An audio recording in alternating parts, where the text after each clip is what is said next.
Ahoj, jak jsem začala s terapiemi? Jmenuji se Lenka Procházková a zabývám se terapiemi. V dnešním videu bych ti ráda řekla, jak jsem se k tomu vlastně dostala. Byla jsem máma 3 dětí, pracovala jsem jako finanční poradce, měla jsem obchůdek s bezlepkovou stravou a večerku. Jednou, když jsem jela pro zboží, dostala jsem smyk a auto skončilo na boku v příkopě. A mě v tu chvíli problesklo hlavou: Lenko, něco děláš špatně, měla bys si udělat nějakou změnu. A tak jsem navštívila svůj první kurz Reiki 1 a Reiki 2 a potom jsem pokračovala sportovními masážemi,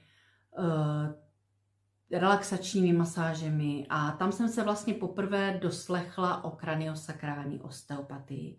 Když jsem to slyšela jako poprvé, tak jsem si říkala, co to jako je, teď tomu ani neumím vyslovit, to určitě nepotřebuju, mám Reiki.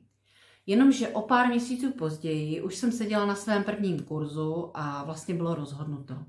Jelikož tato technika mě neskutečně oslovila, že jsem si nakonec vlastně udělala celý výcvik a později jsem asistovala lektorovi v Praze. Následně jsem si udělala výcvik v kraniosakrální biodynamice, potom jsem absolvovala spoustu dalších směrů, regresní terapie, shiatsu, vatsu, což je vlastně terapie ve vodě, viscerální manipulace, automatická kresba, access bars a spousta dalších. Ale jak to tak bývá, tak největším učitelem pro mě byl život sám.